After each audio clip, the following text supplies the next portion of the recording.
안녕하세요. 예, 반갑습니다. 오늘 설명회 한다고 해서 하는데 코로나도 심하고 그래서 그런가 봐요. 일단 저도 일단 제 이름 먼저 소개할까요?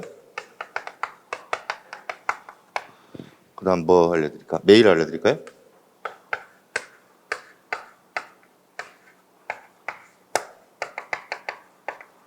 전화번호.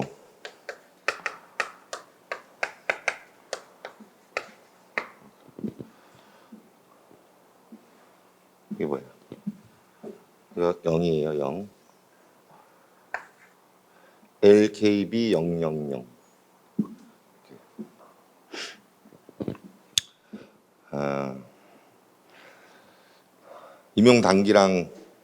임용단기 있다가 임용단기랑 윌비스랑 합병이 됐어요. 그래서 윌비스에서 처음 강의를 하게 된 거고, 아니구나. 저번에 2차 수업 할 때 한 번 했구나. 한 번 했었네요. 두 번째 하게 된 겁니다.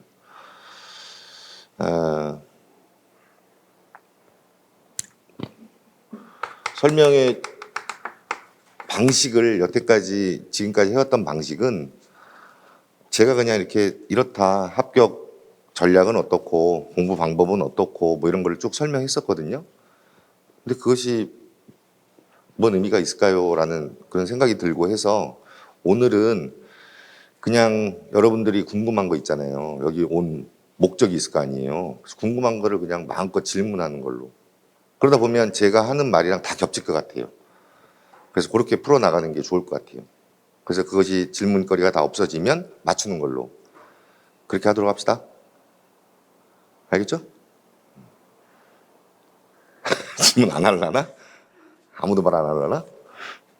궁금한 거 뭐 마음대로 질문해 보세요.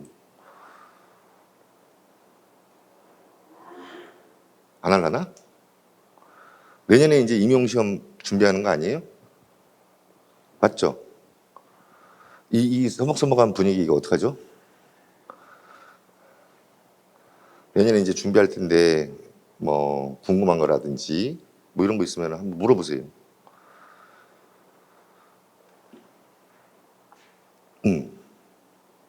진짜 고맙다 질문해줘서. 첫 번째. 예, 초수. 1년을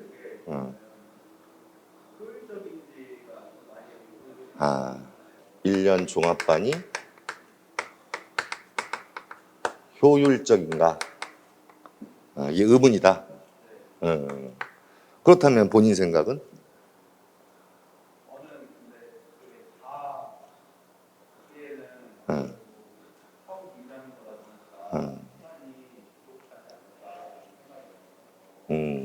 시간이 부족할 것 같다. 시간이 수업을 듣는 시간이 부족할 것 같다. 수업이 너무 많으니까 1년 내내 수업을 듣기에는 너무 내가 공부할 시간이 없다. 전공도 해야 되니까. 그게 어? 부딪히기 전에 겁부터 난다. 그래요. 이거에 대한 질문이에요. 여기 오신 분들 뭐 대부분이 이것이 가장 오늘 중핵적인 부분 아닐까요? 질문에 대한 답변이. 이게 교육학이랑 전공이랑 이렇게 시험을 보는 방식인데, 제가 생각하기에 교육학이라는 학문이 15과목이 있어요. 작게 나누면 대략적으로 여러분이 대학 다닐 때 수업 이수했던 게 뭐 있나요? 교육심리, 또 교육철학, 또 교육사회, 교육 필수, 또 교육평가, 또 교육과정, 또 교육행정, 또 교육공학, 또 상담, 생활지도 상담, 또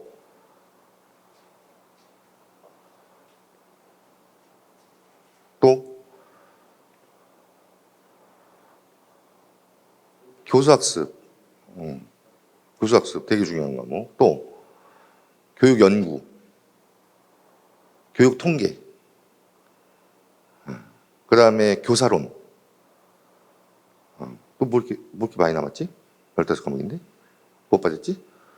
한국사, 한국교육사, 서양교육사. 교육학개론. 뭐 이렇게 한다면 15과목이 나와요. 들었을 때 어땠어요? 한 과목을 한 학기 동안 수업을 들었을 거 아니에요? 그거 한 학기 동안이면은 뭐 3학점짜리였나요? 1학점짜리? 2학점짜리? 그러면은 한 10몇 주 하나? 15주 정도 하죠? 그럼 뭐 빼고 뭐 빼면 한 2, 3주 했겠네. 그러면 한 20시간, 24시간 정도 한 과목을 하는데 24시간 정도의 수업을 들으셨을 거예요. 지금 기억나는 거 있나요?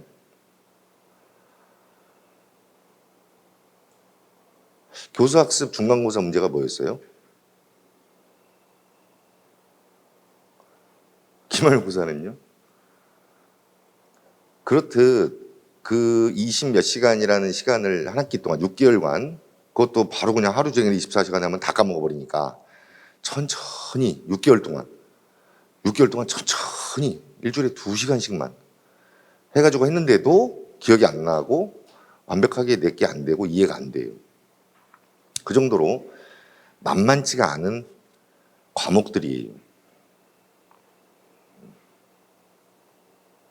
성격이 뭔지를 알아야 돼요.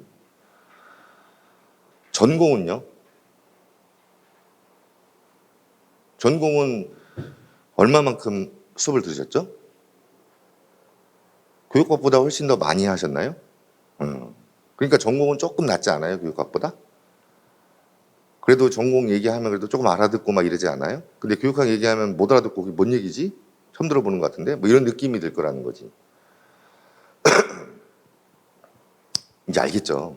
15과목에 가장 기본적으로 투입해야 될 시간이 한 20 몇 시간씩이라고 한다면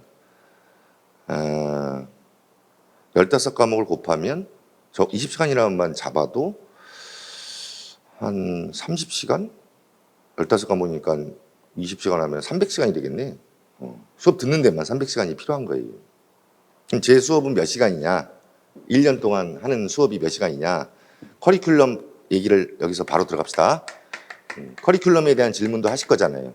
그것도 같이 대비를 한 거예요, 지금. 프린트 보시면 돼요. 1, 2월에 뭐예요? 이론이죠. 3, 4에 뭐예요? 기출문제 풀죠. 근데 예전에 객관식일 때 기출문제하고 논술로 바뀐 다음에 기출문제를 다 풀 겁니다. 이거를. 5, 6월에는 뭐예요?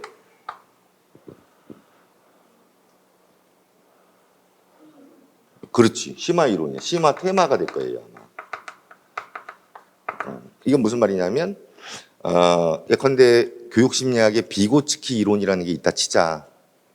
교육심리학의 비고치키는 아시죠? 모든 사람이 제일 그래도 잘 알 것 같은 걸로 예를 드는 건데. 비고치키라고 아시죠? 비고치키 인지발달 이론이라는 만약에 이 교육심리학의 이론 하나가 있다고 한다면 그 이론이 객관식에서 나왔었을 거 아니에요.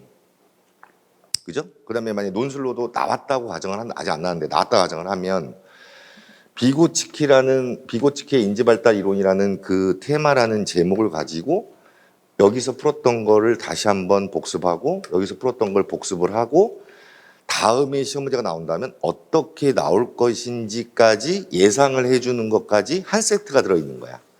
이런 테마들을 시험에 나올 만한 테마들을 2달 동안 가장 나올 만한 유력한 것들만 모아서 수업을 할 거예요.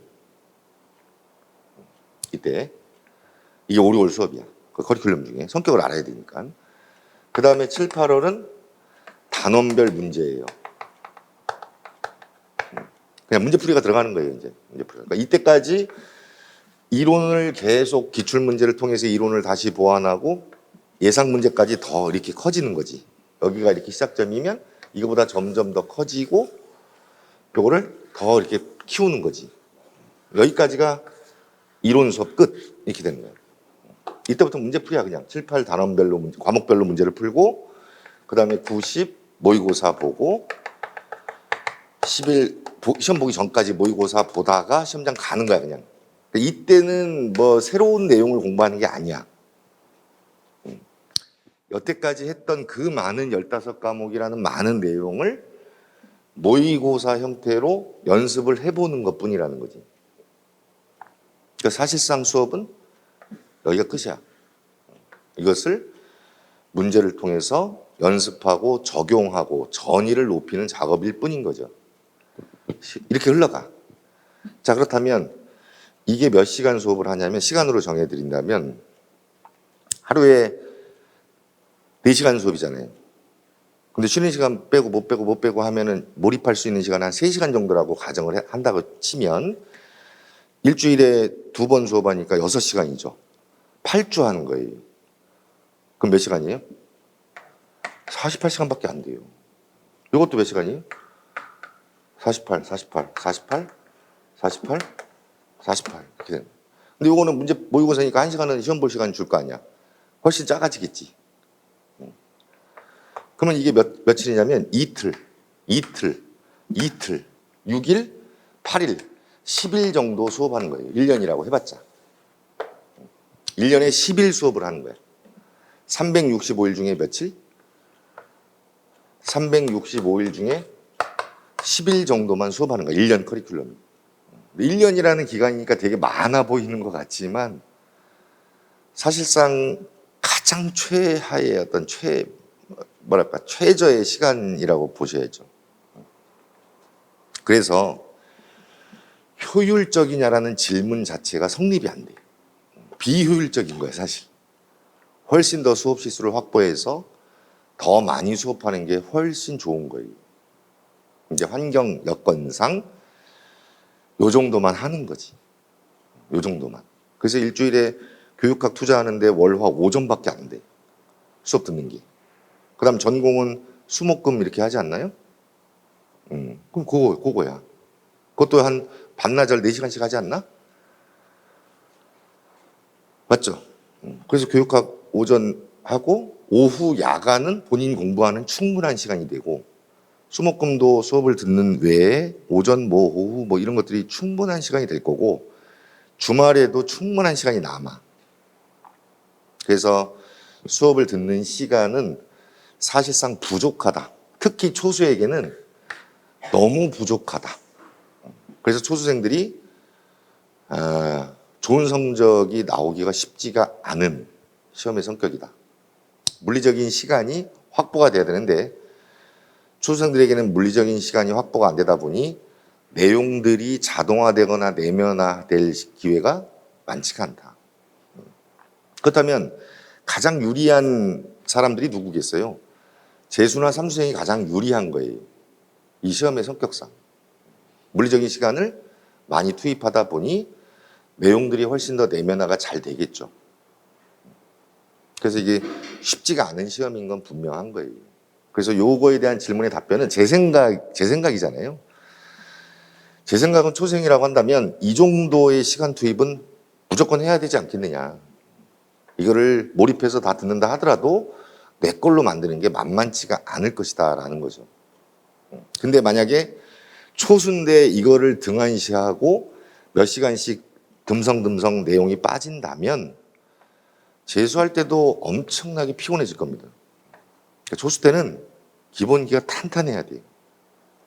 그래서 요령이라든지 효율성을 추구하는 거는 효과성이 떨어집니다.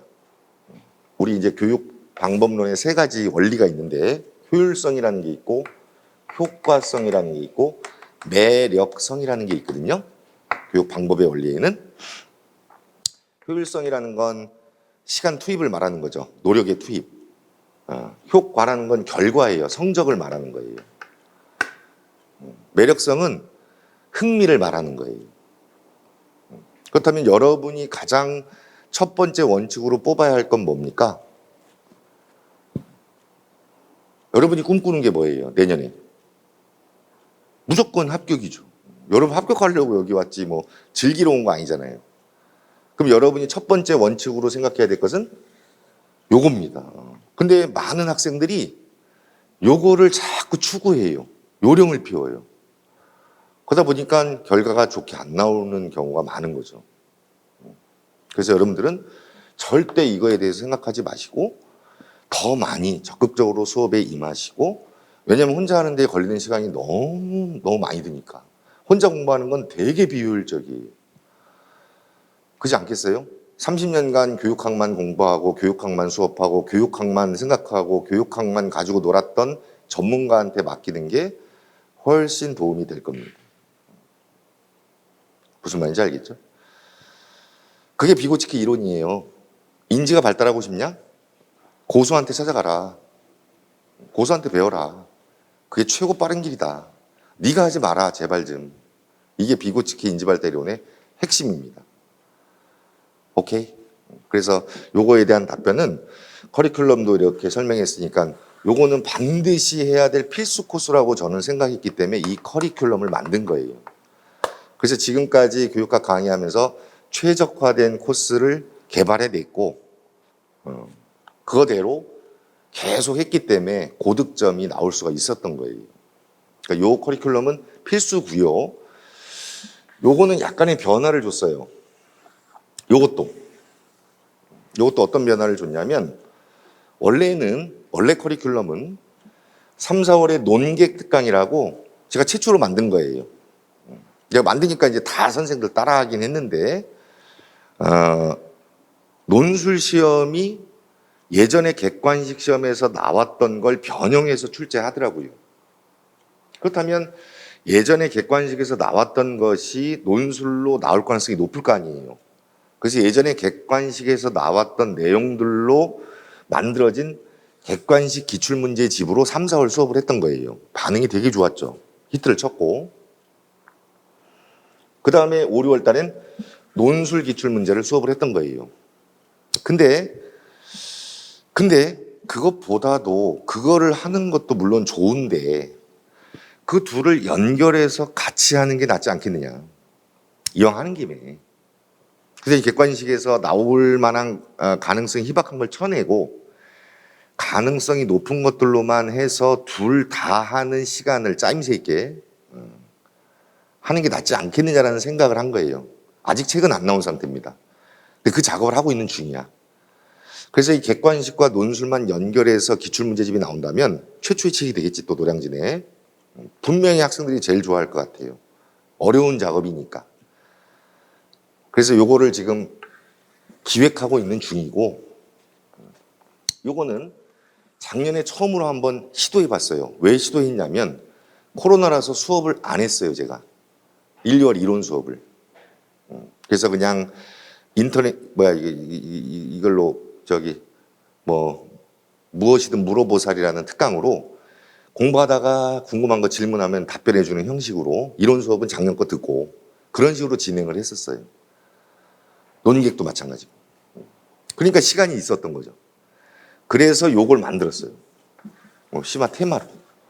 그래서 어떤 테마가 있으면 객관식 문제도 있고 논술 문제도 있어서 완벽하게 그 이론을 정리하는 데 최적화된 자료를 개발해 냈어요. 그걸로 작년에 처음으로 5, 6월 수업을 한 거예요. 반응은 굉장히 좋았고요. 저도 되게 만족도가 높았어요. 하나의 이론을 아는데 확실하게 알게 됐으니까요. 그래서 요거를 올해 최초로 책을 낼 거예요. 요건 무조건 여기다 픽스 시켜놓는 거죠. 그래서 요것만 개발이 된다면 요거하고 요거를 이렇게 해가지고 승부를 요걸로 보는 거죠, 이제. 요것만 하면 확실하게 교육학에 대해서 확실하게 이제 자리 잡게 되겠다라는 생각이 든 거죠. 그래서 요 두 개를 타겟으로 지금 계획을 짜고 있는 중이에요. 뭐하다 얘기했지?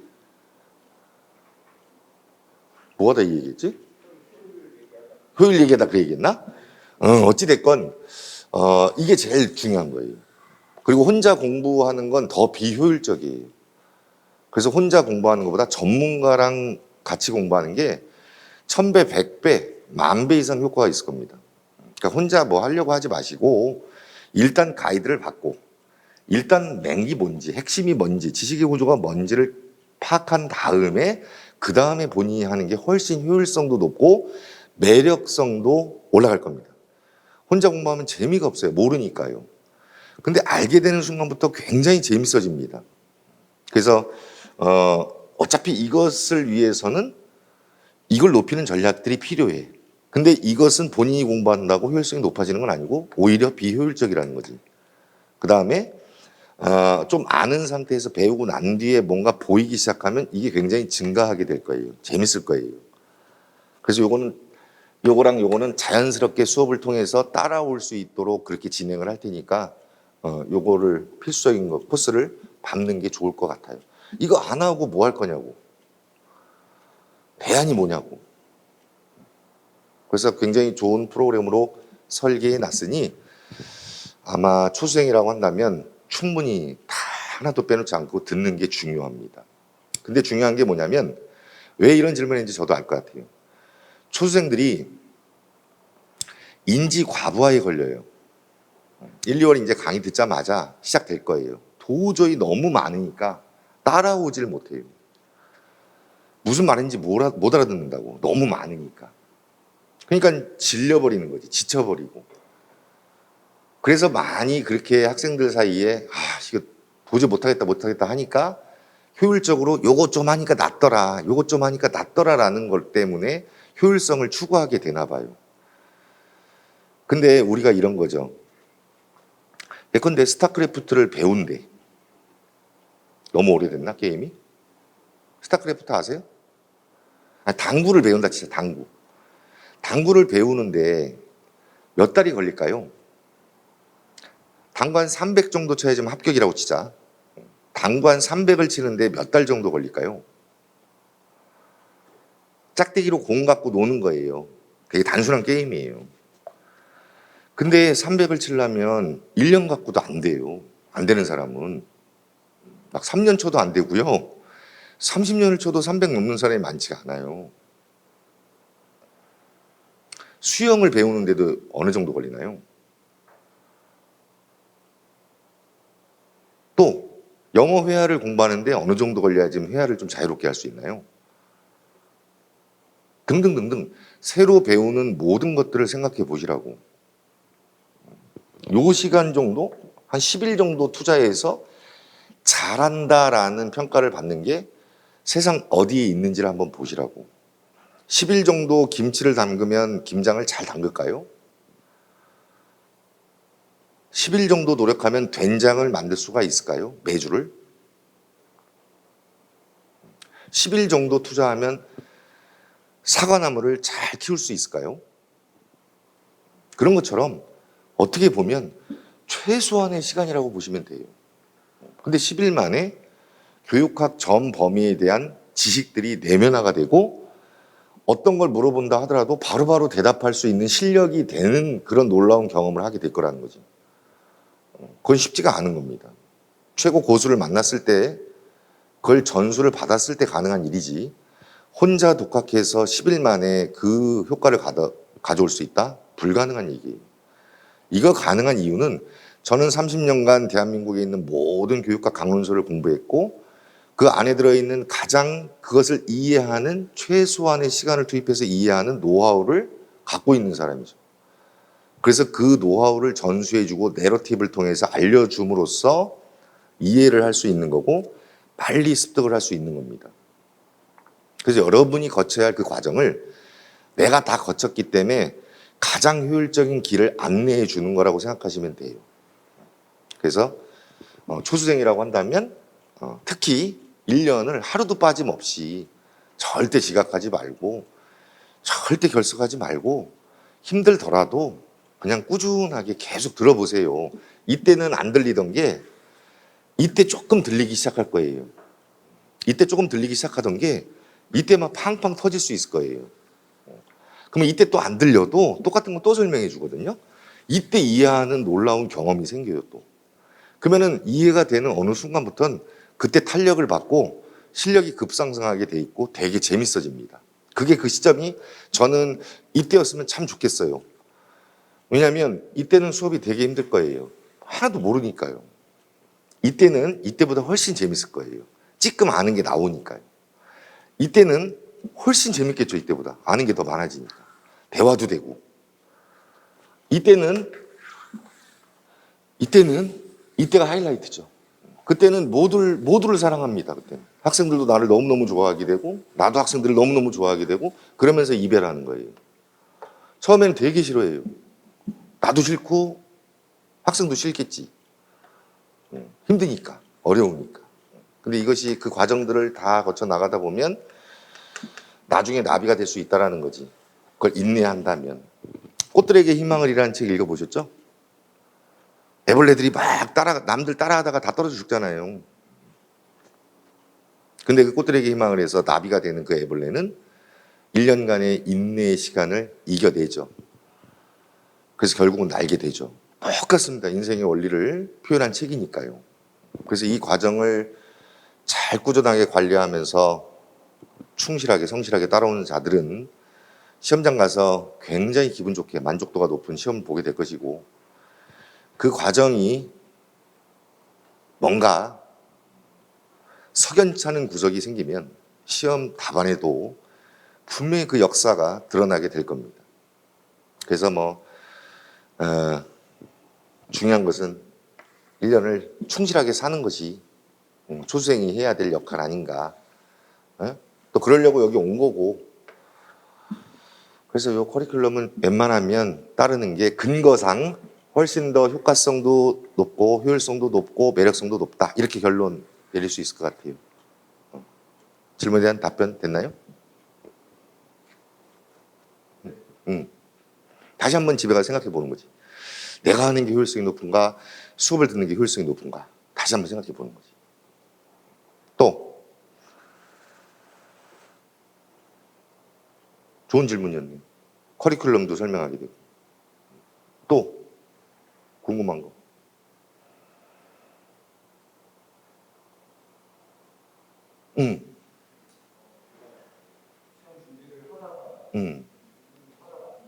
시험 준비를 하다가 왔다고? 아, 아,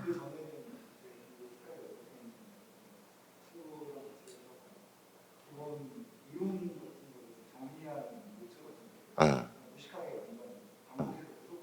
아, 아, 아, 아, 아.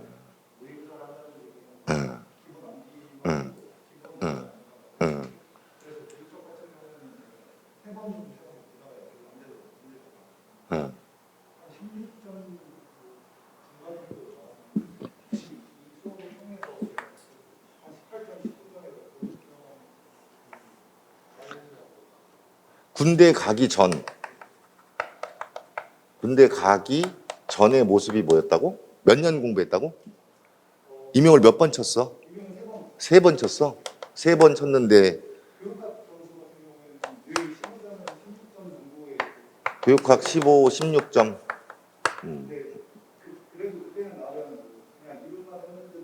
그게 몇 년 전이야?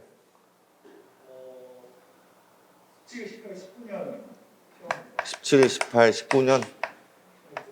어, 어, 어, 어,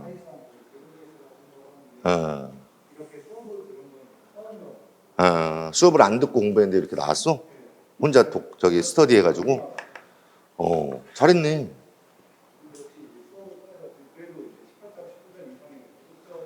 친구들이랑 스터디 했는데 요 정도 나왔는데 네 수업을 들으면 몇 점 나오겠냐 이거야 지금?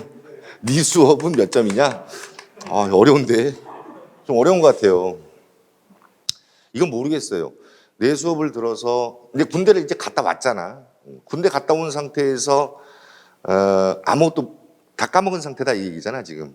제로에서 시작하는데 네 수업 들으면 몇 점이 나오겠냐 물어봤잖아. 나도 너무 궁금해요. 그러니까 이때는 단순 암기로만 했는데 15, 16점이잖아. 어. 어. 나랑 맞지 않는 수업 방식이면 어떡하지? 맞아요. 나랑 맞지 않는 수업 방식이라고 해서 중원에 다 그만둔 사람 많아요.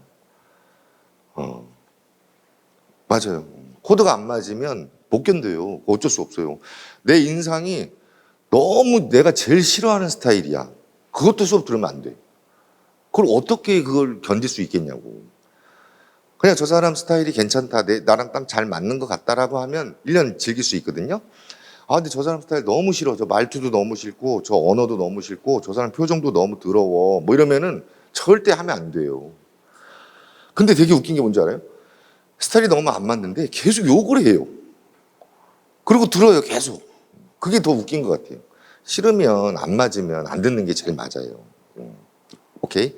그 다음 수업 방식인데, 저는 이렇게 단순 암기하는 거 되게 싫어해요. 너무 무식하거든요. 정말 무식해 보여서, 무식하다는 게 뭔 말이냐면, 뜻을 모르고 외우는 거야. 뜻을 모르고 외우니까 계속 반복을 해야 돼. 그 시간이 너무 아까운 거야, 나는.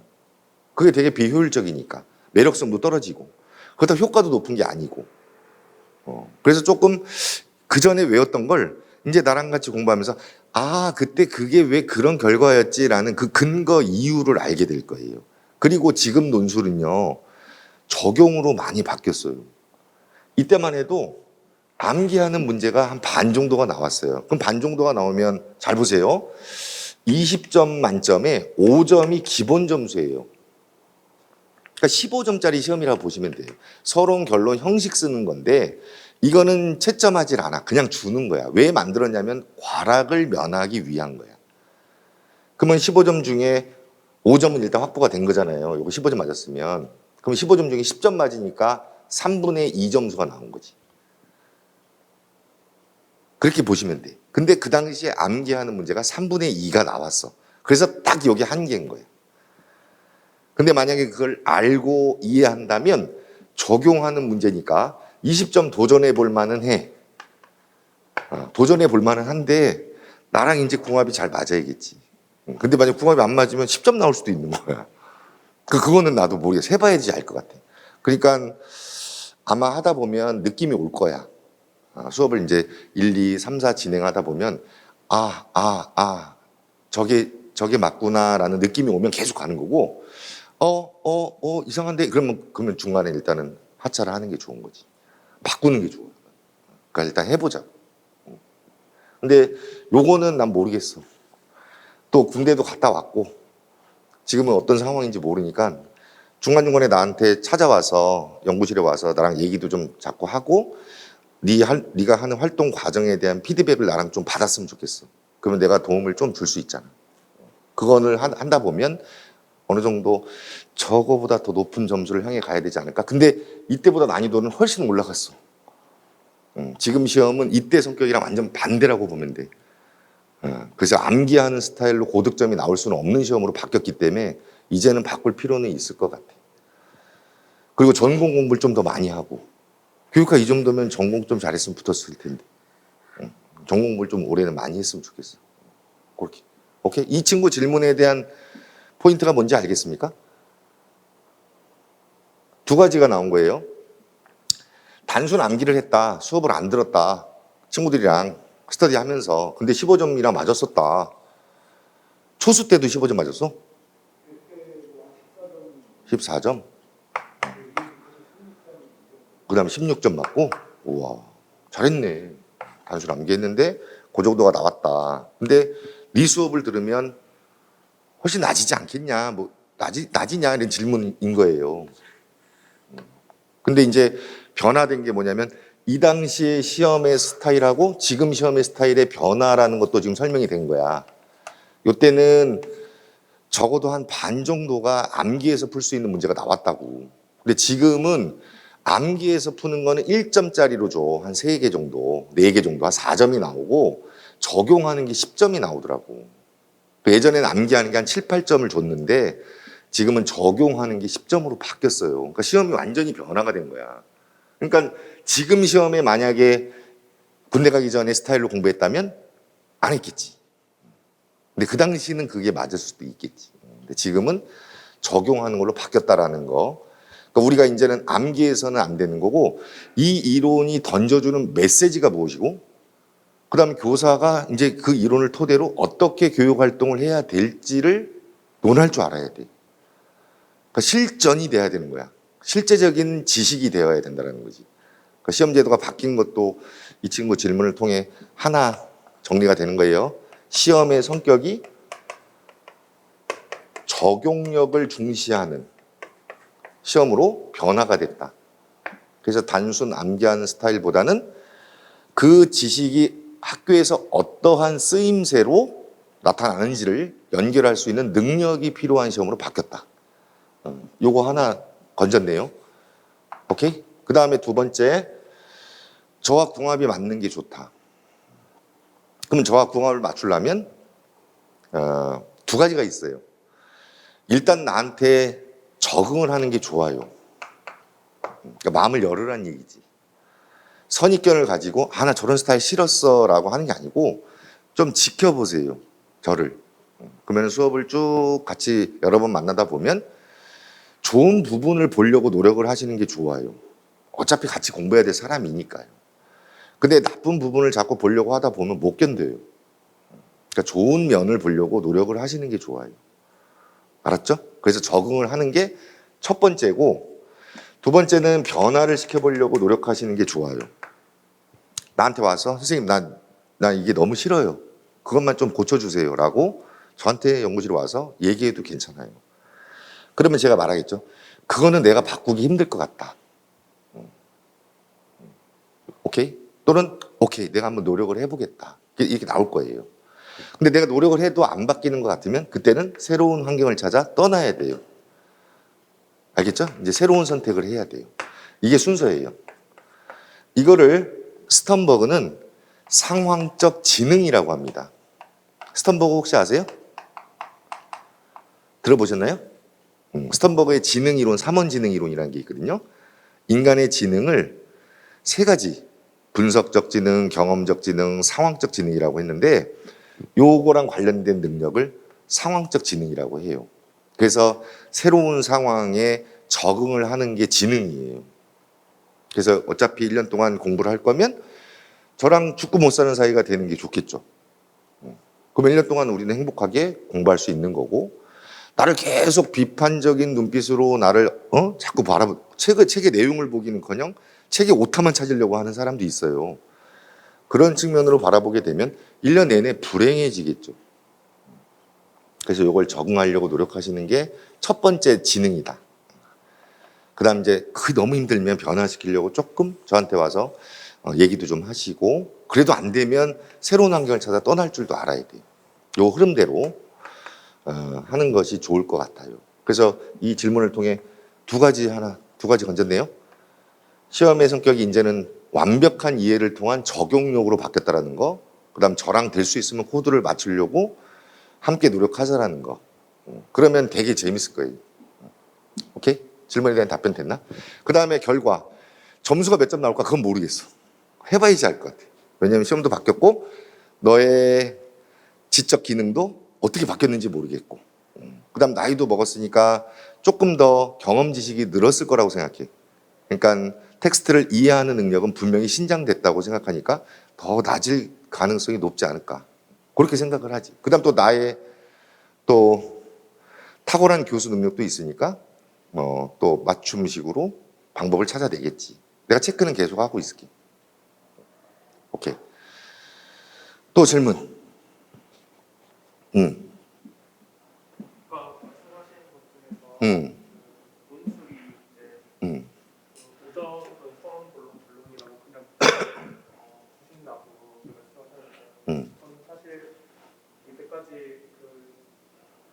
교육에 거치면서 시험에서 한 번도 논술 시험을 본 적이 없거든요. 그래서 사실 그 논술이 좀 무섭다고 해야 되나? 처음 경험하기 때문에. 이 수업을 들었을 때 그 논술을 할 수 있는 그런 능력, 그런 걸 배울 수 있는지가 또 궁금하고, 그거를 한다면은 어느 시기 때 그런 것들을 좀 정립을 할 수 있는 시기가 있을지, 그런 요거지? 이 친구 질문이 이거예요. 처음 논술을 시험을 보는데 논술이라는 글을 써본 적이 한 번도 없다. 가능하겠냐? 두렵다. 뭐 이거예요. 요겁니다. 논술 시험이 처음 생겼을 때 학원가에 글 쓰는 강의가 있었어. 서론 쓰는 법, 결론 쓰는 법. 그게 떴어. 지금은 싹 죽었지만. 그래서 그걸로 반짝 스타가 된 사람도 있었어. 스타라기보다는 반짝 그냥 학생들이 찾았던, 두려움에 떨고 있는 학생들이 몰려갔던 적이 있었어.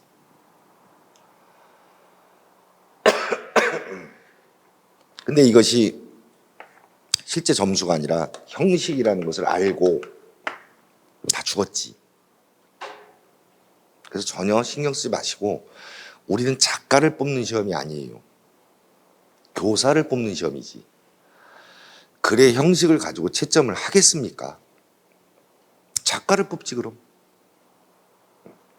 교육 평론가를 뽑던가. 전혀 과락을 면하기 위해서. 근데 이런 건 있잖아. 글의 형식은 갖출 줄 알아야지. 공무원인데, 국가의 어떤 녹을 먹고 일하는 사람들인데 문서 작성 능력은 있어야지. 기본적인 형식은. 그래서 서론 단락, 본론에 세 문항이 있으면 세 단락, 결론 한 단락 해서 글이 딱딱딱딱 끊어지는 맛은 있어야지. 이거예요. 그 다음 서론의 스토리, 문제를 제기는 할 수 있어야지. 그 다음 지금까지 한 말이 무엇이었다라는 걸 요약은 할 줄 알아야 되고, 또 더불어서 뭐 이랬으면 좋겠다라는 어떤 제언까지도 하는 글이면 좋겠지. 근데 이것은 원래 논술은 논제가 하나여야 돼요. 그래야지만 문제를 제기하고 글을 쓰고 요약할 수 있잖아요. 근데 우리 시험은 몇 문항이냐면 4문항이야. 또는 5문항. 4~5문항이 되면 서론을 쓸 수가 없습니다. 모순인 시험이에요. 무슨 말인지 알겠죠? 그러니까 이게 교육과정 평가원이 욕을 바가지로 먹을 만한 이유가 되는 겁니다. 서론이 존재할 수가 없는 시험이에요. 논제가 하나가 아니라 몇 개니까요. 4~5개니까요. 그럼 문제를 4~5개를 제기해야 되는 거예요. 그래서 형식상 모순일 수밖에 없는 시험의 성격이에요. 이거 전문가들이 보면요, 너무 코미디라고 해요. 교육학 논술 시험을 코미디라고 해요. 그래서 주관식으로 바꾸자 라는 계속 제안이 들어옵니다. 그러니까 시험 제도가 언제 폐지될지 몰라요. 이것 때문에요. 근데 이걸로 5점이라는 점수를 부여하고 있는 것도 말이 안 됩니다. 그러다 보니 다 만점을 줘요. 형식만 추구하면. 그래서 이거를 글 쓰는 특강을 하는 곳은 이제는 존재하지 않게 된 거예요. 만약에 한다면 사기꾼입니다. 명심하세요. 초수생들은 두려우니까요. 자꾸 그쪽으로 넘어가요. 홀랑홀랑. 그러니까 절대 그런 거 신경 쓰지 마시고, 저는 뭘 주냐면 서론의 모든 영역을 아우르는 샘플이 있잖아요. 모범 답안 샘플을 드릴게요. 요거랑 요거. 오케이? 그러면은 여기 답지에도 정답지 서론 결론 없냐? 예시 답안? 있을 텐데.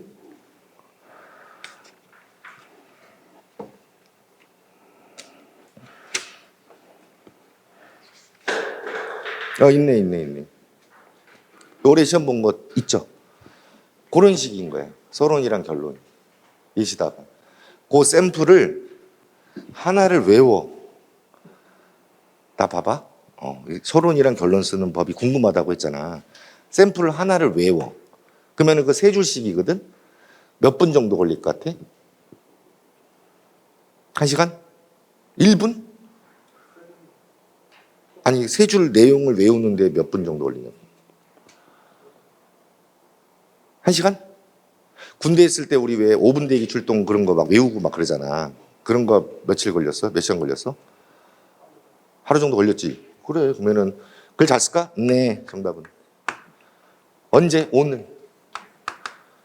오케이? 그러니까 이제는 그거는 신경 쓰지 않아도 되고, 나중에 뭐 7월 달에 정말 더울 때, 저 잔디밭에 가서 그냥 1시간 동안 외우는 거지.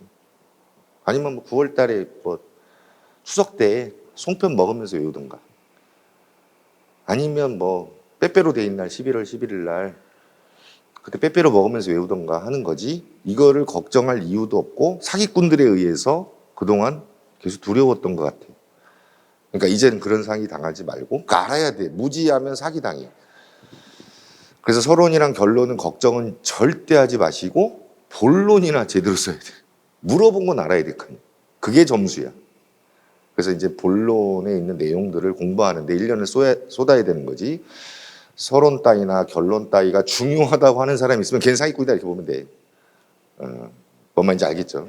그래서 그렇게 서론과 결론은 이제 신경 쓰지 말고 교육학 내용에 충실하기를. 오케이? 그래서 이것도 초수인 사람들은 궁금했겠네. 근데 지금은 그런 질문이 없어요. 이제 아무도 질문 안 해. 그래서 이거는 없다. 오케이, 됐고 또 질문. 1번이랑 관련된 음, 그 작년에 이론 노벨 특강이랑 음,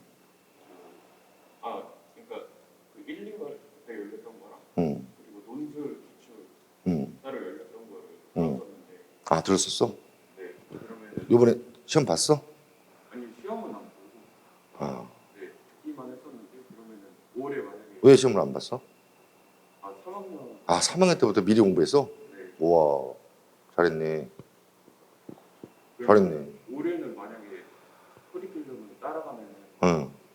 근데 1월부터 4월까지는 어떻게 해야 되고 그때 들었던 거 다 기억해? 이게 사람이 이렇다? 작년에 본 책이랑 올해 보잖아? 내용이 완전 180도 달라진다? 영화도 예전에 봤던 영화 다시 봐봐. 완전 달라진다? 더 재밌을걸? 아, 그때 내가 왜 이걸 이렇게 이해했지? 아, 이게 맞는 것 같은데? 이런 게 되게 많아질 것 같아. 그래서 재학습이라는 것은 굉장히 인지를 유연하게 만드는데 필요한 과정이야. 그래서 미리 해놓은 게 큰 힘이 될 거야. 다른 사람보다 훨씬 더 많은 생각을 할 수가 있지. 처음 본 사람은 처음 보는 거에만 신경 쓸 텐데 너는 그 전에 봤던 걸 떠올리면서 수업을 들을 수가 있는 거야. 되게 유리하지 않을까? 그게 잘한 거지. 3학년 때부터 미리 공부한 거는 분명히 그거에 대한 대가가 보상이 분명히 올 거라는 거지. 즐겨. 즐길 수 있잖아. 그 다음에 작년 책을 보고 그것도 너의 문화 자본이고 무기고 올해 새롭게 이렇게 내가 새롭게 이걸 하면 우와 이 사람이 굉장히 컨셉을 잘 잡았구나 또는 야, 난 그전 책이 나은 것 같은데 이런 거 비교할 수도 있잖아. 그러면서 공부할 수 있고 되게 재미있을 것 같은데 잘한 것 같아. 이 친구 질문은 작년에 이론과 논객을 들었는데 올해 거 또 들어도 돼? 뭐 이런 것 같아. 정답은 작년이랑 또 다르니까. 작년이랑 또 느낌이 다르고 해석이 다르니까. 재학습하는 것이 굉장히 큰 효과를 더 거둘 가능성이 높다. 이렇게 생각을 합니다. 또 질문. 제가 그 작년인가 재작년에 응. 설명회 그 영상을 봤거든요. 작년에 설명했어 내가? 작년인가 재작년인가 모르겠어요. 작년에 코로나라서 했나? 아 작년 설명회 했었어 내가? 아 인터넷으로? 스터디에 대한 그런 질문들이 좀 많고 스터디 질문. 아. 제가 하게 되면 자연스럽게 하게 되는 음. 맞아요. 코로나 이전에는요. 400석 정도가 마감이었어요. 학생들이 너무 많아서. 그래서 그때는 조가 막 20몇 개 조였던 것 같아요. 한 5명, 6명씩 짜줘요, 조를. 그러면 조를 짠 이유는 사실 교육학을 공부하라고 스터디를 짠 것도 물론 있겠지만 그거보다 더 제가 원했던 거는 그래도 학원에 왔는데 즐겁게 친구들이랑 소속감도 좀 느끼고 그 고통스러운 그 과정을 그래도 같이 공부하는 사람들이 옆에 있으면 든든한 힘이 되잖아요. 밥도 같이 먹을 수도 있고 그런 차원으로 사실 저는 스터디를 꾸려줬던 거지 사실 공부하는데 큰 도움이 되는 사람도 있겠지만 안 되는 것도 많이 있습니다. 그래서 스터디의 장단점이라는 게 있어요. 모든 것에는 장단점이 있어요. 스터디에서 얻을 수 있는 것도 있겠지만 단점도 있어요. 단점도. 왜냐하면 나랑 같이 호흡하는 게 먼저잖아요. 나랑 수업을 해서 나만을 생각하고 나랑만 몰입해서 공부하는 게 먼저지, 스터디라는 별도의 또 어떤 그 신경 써야 할 부분이 생기면 이게 에너지가 분산이 될 수 있어요. 그게 또 단점이긴 해요. 근데 어찌됐건 코로나 상태에서 스터디는 없었던 거죠. 작년에도 없었고 올해도 당연히 없죠. 그러니까 스터디에 대해서는 짤 수도 없는 상황이고, 또 교육학은 스터디가 그렇게 필요하진 않으니까 스터디를 해서 별도의 시간으로 에너지를 쏟는 것보다 수업이랑 나랑 같이 상호작용하면서 개별적으로 공부하는 게 훨씬 효과가 뛰어날 것 같아요. 스터디는 신경 쓰지 않는 걸로. 단 2차 시험이라고 한다면 스터디가 필요해요. 그때는 스터디를 짜서 하는 걸로. 근데 1차는 굳이 스터디까지는 필요하지 않지 않겠느냐. 그렇게. 작년에 내가 이거 했구나. 그랬었구나. 그래서 올해는 스터디는 생각하고 있지 않습니다. 근데 이제 수업을 하다가 몇 명 없잖아요. 코로나니까. 근데 만약에 학생들이 스터디를 너무 원해요 라고 하는 사람들이 한 대여섯 명이 나왔어. 그건 묶으면 되잖아. 내가 묶어줄게. 그래서 그들끼리 묶어줄게. 그 대신 4명 이상 묶으면 안 돼. 코로나니까. 4명? 그 4명 하자. 4명으로 이렇게 내가 정말 하고 싶은 사람이 있냐 물어볼게. 내가 첫 수업 때. 그래서 4명 이상 나오면 묶어줄게. 그래서 스터디를 통해서 나름대로 의미 있는 걸 하면 되지.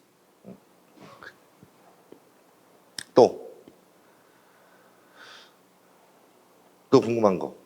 선생님 말씀하시는 거 들으면 물론 잘 되셔서 사실 잘 되시는 분들도 계시겠지만 선생님 수업을 들어도 어렵다고, 시험이 어렵다고 생각하셨던 그런 이제 선배도 많으셨을 텐데 그 선생님들이 자기가 어려웠다고 그런 이 수업을 들었더라도 이런 부분이 어려웠다라는 부분을 선생님이 들으셨다면은 그게 어떤 거였는지 궁금하고요. 그런 거를 좀 거기에 대한 피드백. 이 친구가 질문한 게 이거예요. 내 수업을 들은 친구들이 이번 시험에 이건 어려웠다라고 말한 학생이 있냐. 그렇다면 뭐 때문에 그 학생이 어려웠는지를 너는 알고 있냐. 이 친구가 질문 던진 질문이 그거예요. 그러면 나는 이경범은 학생들이 어려워하고 있는 게 뭔지를 정확히 캐치하고 있느냐라는 질문 같아. 맞지? 맞지? 저가 그래도 한 30년 교육학만 잡고 산 사람이 짬밥이. 학생들이 어려워하는 게 뭔지 제가 알까요, 모를까요? 믿어보세요. 밥 먹고 하는 게 그거고, 그것만큼은 그래도 제 나름대로의 제 네임밸류라는 게 있고, 내가 노량진 바닥에서 그래도 교육학 수업 중에 가장 퀄리티가 높고 가장 어려운 수업이다라고 평가를 받고 있습니다. 적중률은 100%고 그만큼 초수생들이 싫어하는 수업인 건 분명해요. 어려우니까요. 근데 생각해 보세요. 쉽다라는 것은 사기일 가능성이 높아요. 어떤 거를 배운다 하더라도 어렵거든요. 정도를 정확하게 가면 어렵게 느껴질 수밖에 없는 겁니다. 그리고 어렵다라는 느낌이 안 들면 성장하지 않았다라는 뜻이기도 해요. 쉽게 얻어지는 게 어찌 성장을 했다라는 겁니까? 변화가 없다는 뜻인 건데. 그래서 조금 어려울 수 있을 거예요. 수업이 들어보시면 알겠지만 깊어요. 왜냐하면 이해를 시켜줘야 되니까요. 그냥 단순하게 생략하거나 내용을 단편화시켜서 요거 명제 하나만 암기해가지고 넘어가거나 절대 그런 짓은 안 해요. 하나를 알더라도 확실하게 이해할 때까지 도전을 합니다. 만만찮아요. 하지만 장점은 제 수업을 듣고 나면 다른 수업을 못 듣는다라는 평가가 있어요. 우스우니까요. 그게 저에 대한 정확한 평가 아닐까요? 그래서 저는 삼수생 막 이런 애들이 되게 좋아해요. 그리고 사실 걔네들이 아파하는 게 더 나에게 와닿고요. 초생들보다는 그들을 더 합격시키고 시키워주고 싶은 마음은 훨씬 더 강하겠죠. 제 딸도 삼수생인데 이번에 시험 봤는데 내일이면 발표 나온다고 하던데. 그러니까요. 어쨌거나 이 친구가 질문한 거는 저는 정확히 알고 있어요. 학생들이 어려워하는 게 뭔지를 정확히 알고 있고 그 어려운 거 중심으로 수업하는 사람이에요. 됐다? 질문이?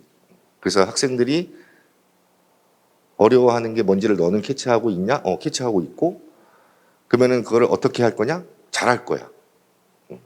그거를 정말 잘하려고 제가 여기 서 있는 거고 또 그거에 대해서는 뭐 전문가인 거고 그거는 믿으셔도 될 것 같아요.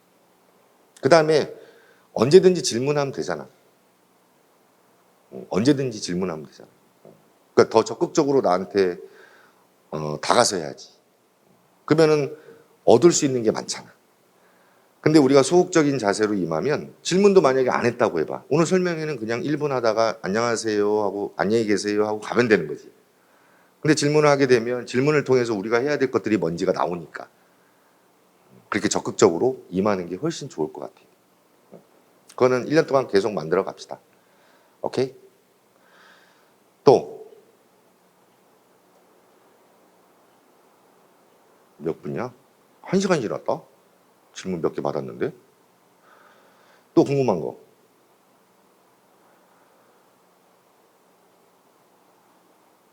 궁금한 거 없어요?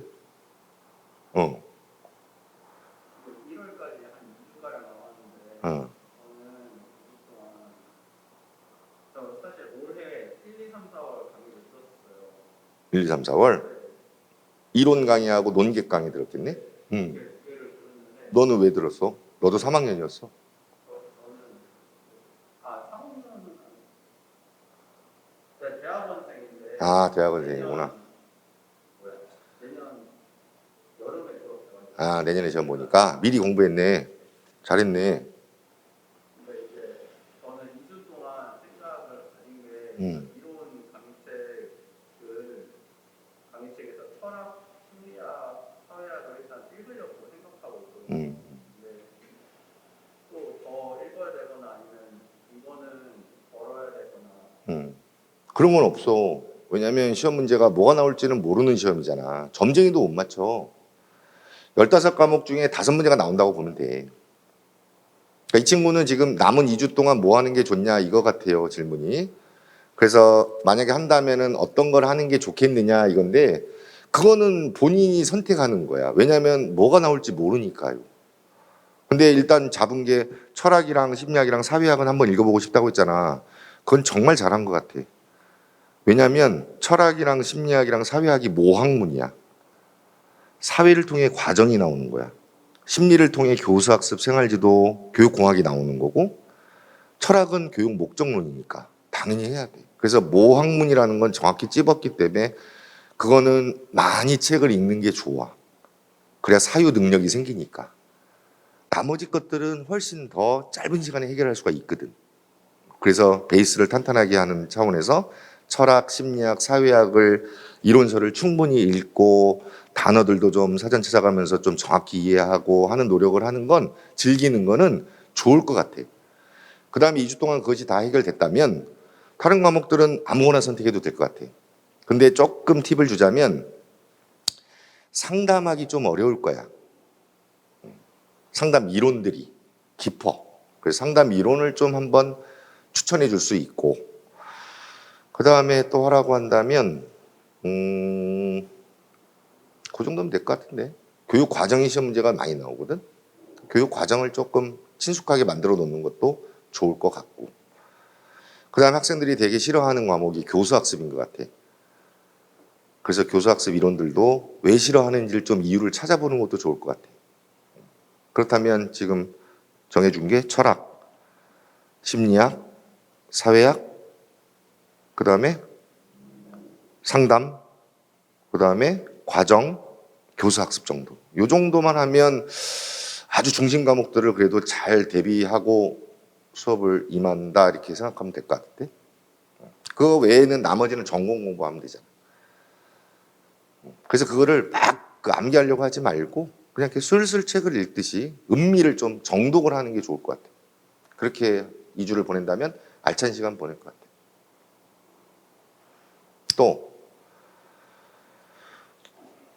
또 질문 한 번씩 하고 가요. 그래도 왔는데 뭐라도 말해봐요. 안 한 사람 질문.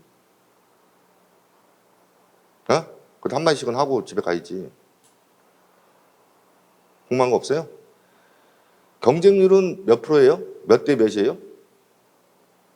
자기 전공들 경쟁률은 봤을 거 아니야. 몇 대 몇이야? 자, 이제 제가 하고 싶은 말 하고 집에 갑시다. 어? 이제 질문 다 했으니까 나도 내가 하고 싶은 거 질문을 던질게. 첫 번째는 경쟁률이 뭐냐? 그래 2027년도에 이제 저기 교사 감축한다며. 어? 그래서 4대 나온 애들만 국어, 영어, 중심 과목, 국민공통, 기본교육까지는 가르친다며. 2027년부터니까 남은 게 한 5년 남았어요. 그 사이에 해결은 하긴 해야 돼요. 그 다음 점점 가까워지면 치열해질 건 분명합니다. 장롱 그 교사 자격증 같은 거 다 나올 가능성이 높아요. 그러니까 지금 요번이 적기라고 보시면 됩니다. 빨리 승부 보는 게 좋아요. 좋고 경쟁률이 몇 대 몇이죠? 19대 1? 20대 1 정도 되나? 20대 1 시험이에요. 그러면 상위 몇 프로지 이게? 5% 게임이네. 맞죠? 상위 5%만 시험에 붙는 시험이다 이렇게 보시면 돼요. 이 단어를 잘 오늘 오신 거 중에 요것만 잘 기억하고 갔으면 좋겠어. 상위 5%. 잘 생각해 보세요. 내가 어떤 분야의 상위 5%가 된 적이 있는가를. 쉽지가 않은 일이에요. 내가 그렇게 좋아하는 게임을 해도 나보다 게임 잘하는 사람이 어마어마하게 많아요. 내가 당구 좀 치거든요. 근데 나보다 잘 치는 사람이 어마어마하게 많아요. 정말로. 그 상위 5% 안에 든다라는 건 쉬운 일은 아니라는 거지. 그렇다면 여러분이 목표가 이걸 말하려고 지금 이거 말하는 거예요. 목표가 경쟁률로 따지면 상위 5%인 거예요. 그걸 다른 말로 바꾸면 합격이란 얘기잖아요. 여러분이 온 이유는 합격을 하고 싶은데, 즉 다른 말로 바꾸면 상위 5% 안에 들고 싶은데 교육학도 상위 5%, 전공도 상위 5%를 말하는 겁니다. 교육학 너 어떡할 거니 이거야 지금. 나 되겠니 이거야. 그러면은 상위 5%면 우리 학교 다닐 때 반에 몇 명 있지? 나 때는 한 60 몇 명 있었는데 반 3등 안에 드는 거야. 50명이면 5, 25, 2.5등 안에 드는 거고 30명이면 1등 하는 거야. 그렇게 했었어요 학교 다닐 때? 그럼 답이 나오는 거야. 그러면 1등 했던 애들이 붙는 건데 1등 했던 애들의 공통된 특성을 분석해 보자고. 개념을 가지자는 얘기야. 사물의 공통점을 파악하는 걸 개념이라고 그래요. 그러면 개념을 정확히 잡아야 돼 지금. 1등 하는 애들의 공통점이 뭐였지? 잘 떠올려봐. 나도 내 학교 다닐 때 전국 1등 하는 놈이 있었거든요. 로펌에 있는데 그 전국 1등 하는 애를 보면요. 24시간 공부했어요, 걔. 걔 쉬는 시간에도 공부했어요. 그 체육 시간에 못 걸어요, 잘 애가. 햇빛을 안 받으니까요. 정상적이지 않은 애예요. 일반적인 사람이랑 공통점을 발견하기가 너무 힘든 아이였다라는 거지. 특이한 애였다 이 얘기야. 특이한 애. 걔를 괴물이라고 불러. 자, 그렇다면 상위 5% 안에 들려면 뭐가 돼야 돼? 괴물이 돼야 되는 거야. 이게 정답이야. 오늘 온 이유는 이거지. 나 될까요? 이런 질문 안 돼. 이거 하는 게 나아요? 안 돼. 그런 질문. 그냥 미친 듯이 하는 거야. 그래서 1년간 이 마인드를 오늘 가지려고 온 거 아니야? 걔 생활 패턴은요, 이겁니다. 하루가 공부, 밥, 공부, 밥, 공부, 잠, 일어나, 공부, 밥. 이것만 하지. 이 사이에 뭐 커피숍, 뭐 스터디 모임, 뭐 미용실, 뭐 드라마, 오징어 게임, 뭐 사이에 이런 게 들어가지가 않아. 걔는 그런 게 있으면 안 돼. 그래서 이제 생활 패턴을 심플하게 만드는 게 중요해. 그걸 억지로 내가 해야지가 아니라 그냥 하루하루의 패턴이 심플해야 돼. 사람도 웬만하면 만나지 마. 코로나잖아. 만나지 말고 공부해. 그다음 배고파. 밥 먹어. 그다음 뭐해? 공부해. 커피 먹고 싶어. 먹어. 공부해. 배고파. 밥 먹어. 먹었는데 또 배고파. 밥 먹어. 졸려. 자. 그다음 뭐해? 공부해. 배 안 고파? 공부해. 이런 식이어야 돼. 그 생활이 굉장히 심플해야지. 뭐 얘 만나고 쟤 만나고 뭐 해야 될 거 있고 뭐 졸업증명서 뭐 띄고 뭐 동사무소 가고 뭐 이게 무슨 공부를 해. 다 날라가지. 그래서 이 소음들을 제거시켜야 돼. 내 인생에 있어서 가장 중요한 시기거든. 걸리적거리는 것들을 다 차단하는 게 제일 중요해요. 여러분이 만날 사람은 나밖에 없는 거고, 여러분이 해야 될 일은 공부밖에 없다라는 걸 명심했으면 좋겠어. 그래야지 붙잖아. 어차피 붙으려고 온 거잖아. 그러려면 생활을 조금 더 엄격하게, 타이트하게, 좀 심플하게 만드는 게 좋아요. 그 대신 공부만 할 수는 없잖아. 그때 뭐 하냐면 여기 사육시면 산책해. 좋아. 걸어. 걷고. 왜냐면 이 걷는 시간은 그동안 공부한 게 이게 정리가 되는 시간이에요. 그 다음 잠을 자. 그래야지 이게 정리가 되죠. 그런 걸로 여러분은 힐링하시고 밥을 먹더라도 기분 좋게 먹어. 맛집을 찾아다니는 거야, 노량진에. 즐겁잖아. 나한테 주는 선물이니까. 열심히 공부하고 밥 먹고 열심히 공부하고 담배 한 대 피고 열심히 공부하고 뭐 이렇게 나에게 이렇게 줄 수 있는 쾌락들을 커피 한 잔 먹고 열심히 공부한 다음에 내가 좋아하는 아이스크림 하나 먹고 또 열심히 공부한 다음에 내가 좋아하는 펜 있잖아. 그거 하나 사고 이런 식으로 심플하게 삶을 만드는 게 제일 중요하지 않을까라는 생각이 듭니다. 그리고 저 교육 행정지 교육학도 강의하거든요. 걔네는 경쟁률이 300대 1이야. 걔네 학벌 다 좋아. 20%가 석박사 애들이야. 9급 공무원인데 서문과 학교. 300대 1이야.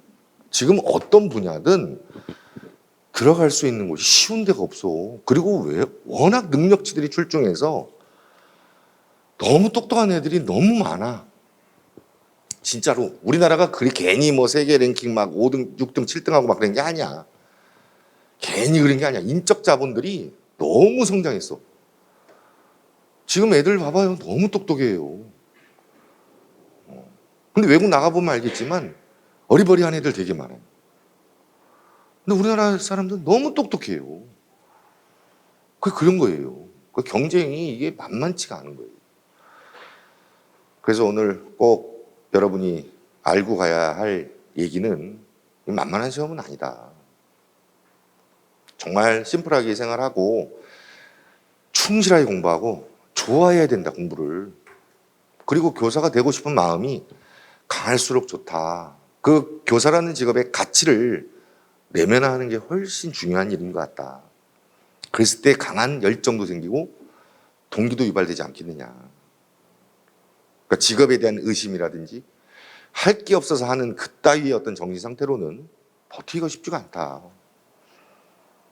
억만금을 줘도 그 교사라는 직업적 가치와는 바꾸고 싶지 않다라는 어떤 그런 마인드가 형성되는 게 먼저인 것 같다. 그래서 꼭 그 얘기 해주고 싶었고, 그 다음에 목표만 설정하면 뭐예요? 중요한 게 뭐예요?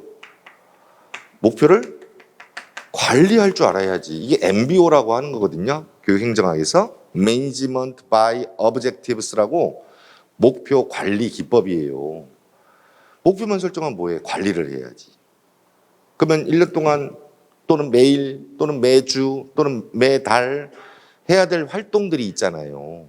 그 활동들을 하고 점검을 하고 평가를 하고 피드백을 받아서 이거를 하루하루를 소중하게 만들어 가야 돼요.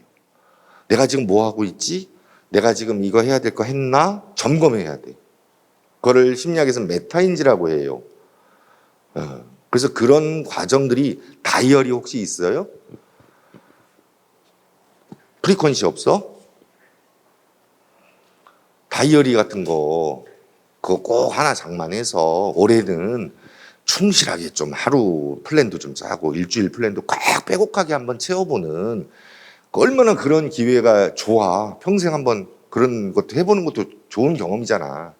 그래서 플래너를 그냥 아주 관리를 정말 엄격하게 통제하고 하루하루를 이렇게 해야 될 것들을 거나가면서 마침표를 찍고 자고 그런 충실한 삶을 내가 얼만큼 1년 동안 할 수 있는지를 도전해 보는 것도 내 인생에 있어서 좋은 경험이라고 생각해요. 그래서 좋은 다이어리 있잖아. 정말 내가 딱 너무 내 스타일이다라고 생각하는 그런 다이어리 하나 어디 장만해서 다이어리 꾸미는 걸 다꾸라고 그래요. 다꾸 같은 것도 좀 하면서 하루하루를 알차게 관리하는 게 제일 중요해. 이게 오늘부로 시작해가지고 쭉 관리하다가 한 6월달 되잖아? 엄청난 파괴력이 생길 거야. 자신감이 장난 아니게 생길 거야 아마. 그건 그냥 붙어.